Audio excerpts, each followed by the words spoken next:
प्रत्येक महान व्यक्तिमत्वाच्या यशामागे नेहमीच एक अशी गोष्ट दडलेली असते जी फार कमी लोकांना माहिती असते. आपण इतिहासात नावं वाचतो, त्यांच्या कामांची स्तुती करतो, पण त्या माणसाला घडवणाऱ्या व्यक्तीबद्दल मात्र फारसं बोललं जात नाही. डॉक्टर बाबासाहेब आंबेडकरांच्या आयुष्यात एक अशीच व्यक्ती होती आणि त्या व्यक्ती म्हणजे रमाबाई आंबेडकर, आपल्या रमाई. बाबासाहेबांनी एकदा लिहिलं होतं की मी ज्ञानाचा सागर उपसतोय, पण ही शक्ती मला मिळवण्यात तुझाही वाटा आहे. ही फक्त एक ओळ नाही तर त्या नात्याचा पुरावा आहे, ज्यामुळे एक महान प्रवास शक्य झाला. हा प्रवास रमाईंनी कशाप्रकारे पूर्ण केला, कशाप्रकारे त्या बाबासाहेबांचा आधार बनल्या, हेच पाहूया त्या व्हिडिओमधून. नमस्कार, मी संकल्प पाटील आणि तुम्ही बघताय लगाव बत्ती. 1897 साली रत्नागिरी जिल्ह्यातल्या वणंद या छोट्याशा गावात रमाईंचा जन्म झाला.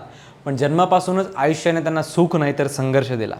लहान वयातच त्यांच्या आईवडिलांचं निधन झालं आणि त्या मामांच्या घरी मुंबईत आल्या. बालपण म्हणजे खेळण्याचं, शिकण्याचं वय, पण रमाईंसाठी ते जबाबदाऱ्यांचं वय बनलं. लहान वयातच त्यांचं लग्न बाबासाहेबांसोबत झालं. त्यावेळी बाबासाहेब स्वतः शिक्षण घेत होते आणि आयुष्यातल्या मोठ्या स्वप्नांसाठी झगडत होते. इथूनच सुरू झाली एक अशी साथ जिने पुढे प्रत्यक्षात इतिहासच घडवला. रमाई शिक्षित नव्हत्या, पण त्यांच्यात समज होती, जिद्द होती. बाबासाहेबांना शिक्षणाचं महत्त्व माहिती होतं, त्यामुळे त्यांनी रमाईंनाही शिकवण्याचा प्रयत्न केला. घरातच त्यांना अक्षरं ओळखायला शिकवलं, कारण त्यांना वाटायचं की जीवनसाथी ही फक्त घरापुरती मर्यादित नसावी, तर विचार समजून घेणारी असावी. पण आयुष्याने त्यांना लगेचच एक अवघड वळण दिलं. बाबासाहेबांना पुढे शिकण्यासाठी अमेरिकेला जायचं होतं. ही संधी खूप मोठी होती, पण त्याच वेळी घरात आर्थिक परिस्थिती खूपच हलाखीची होती.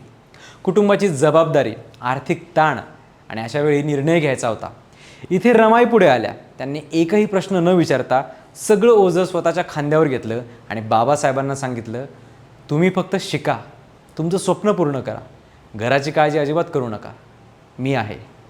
आणि या एका निर्णयामुळे इतिहास बदलला. बाबासाहेब अमेरिकेला गेले. इकडे रमाईंचा संघर्ष सुरू झाला. गर्भवती असतानाही त्यांनी कष्टाची कामं केली. शेण गोळा करून त्यांच्या गौऱ्या बनवणं, त्या विकून घर चालवणं ही त्यांची रोजची दिनचर्या होती.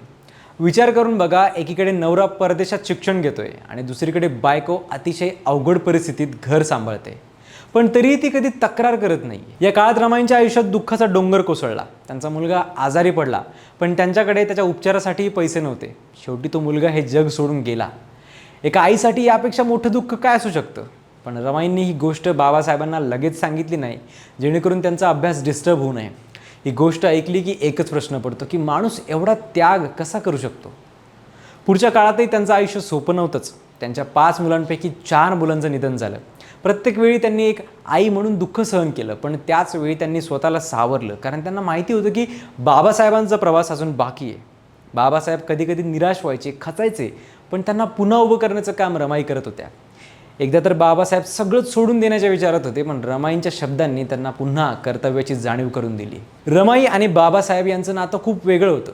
बाबासाहेब तर्कशुद्ध, विचारशील, तर रमाई देवावर विश्वास ठेवणाऱ्या. पण या दोघांमध्ये कधी संघर्ष झाला नाही, उलट एकमेकांना समजून घेण्याचा प्रयत्न झाला.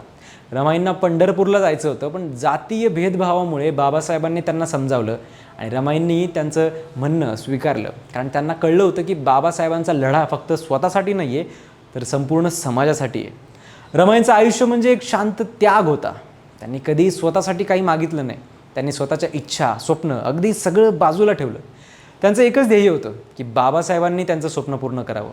पण इतक्या संघर्षानंतरही त्यांना फार काळ आयुष्य लाभलं नाही.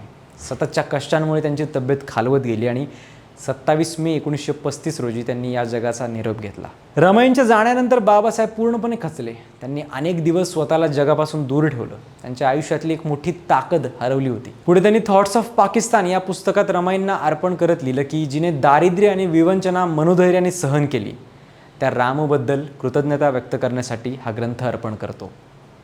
ही ओळ म्हणजे फक्त शब्द नाही आहेत, त्या बाबासाहेबांच्या भावना आहेत. त्यांच्या आयुष्यात रमाईंचं स्थान किती मोठं होतं याचा तो पुरावा आहे. आज आपण बाबासाहेबांचं नाव घेतो, त्यांची महानता साजरी करतो, पण त्या महानतेच्या मागे उभे असलेलं रमाईंचं आयुष्य आपण विसरतो. रमाई म्हणजे त्याग, संयम आणि निस्वार्थ प्रेमाचं जिवंत उदाहरण आहेत.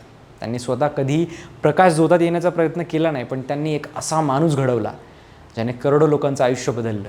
थोडक्यात सांगायचं झालं तर प्रत्येक महान व्यक्तीमागे एक न सांगितलेली गोष्ट असते आणि बाबासाहेबांच्या महानतेमागची ती गोष्ट म्हणजे रमाई. जर बाबासाहेबांनी समाजाला दिशा दिली असेल तर त्या दिशेच्या मागे उभं राहून त्यांना पुढे ढकलणारी ताकद म्हणजे रमाई होत्या. आणि म्हणूनच बाबासाहेबांना खरं समजून घ्यायचं असेल तर त्यांच्यासोबत उभ्या राहिलेल्या रमाईंची गोष्ट समजून घेणंही तितकंच गरजेचं आहे. हा व्हिडिओ तुम्हाला कसा वाटला ते कमेंट्समध्ये नक्की सांगा आणि सबस्क्राईब करायला लागावं बत्ती.